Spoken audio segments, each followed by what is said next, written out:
Nobody needs you, decay. Let's go. આમ તો હું નિકોઈ જાત એકલો જ પણ લોકો ભેગા થયા છે, હવે હું શું કરું? શ્વાસ બંધ થઈ જાય છે. મને હવે ખબર નથી કે હવે શરીરનું શું થશે, કેમ કે હું તો છું નહીં. હવે સમાજે મને શરીર આપ્યું હતું, હવે સમાજને મેં સોંપી દીધું. હું તો નીકળી ગયો કોઈ એક યાત્રા ઉપર, જ્યાં કોઈ સાથી નથી, સંગાથી નથી, એકલા જવાના. જઉં છું.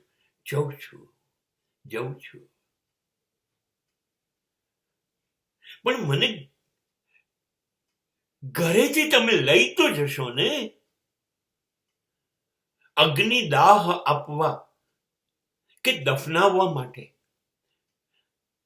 બધા ભેગા તો થશો ને? તમારે તમારા માટે બધાએ ભેગા થવાનું છે. તમને કોઈ કશું કહી ના જાય, તમારી પ્રતિષ્ઠા ઓછી ના થઈ જાય કે ડીકે ગયા તો તમે અમને કહેવડાવ્યું નહીં, માટે તમે મારું શરીર રાખી મૂક્યું છે. બધા ભેગા થાવ ત્યાં સુધી. પણ થાય છે શું? શ્વાસ હોય, અંદર જીવ હોય, આત્મા હોય ને ત્યાં સુધી જ શરીરને ઈશ્વરના આશીર્વાદ મળતા રહે. હા, એ નીકળી ગયો ને, સુગંધ નીકળી ગઈ. પછી હવે આની અંદરથી માત્ર દુર્ગંધ જ ફેલાશે અને એ કોઈથી સહન નહીં થાય. મારું શબ હવે કોઈથી સહન નહીં થાય. દરેક જણ આવશે, પૂછશે કેટલા વાગે કાઢવાના છે, કેટલા વાગે લઈ જવાના છે. કોઈને મારી લાગણી નથી.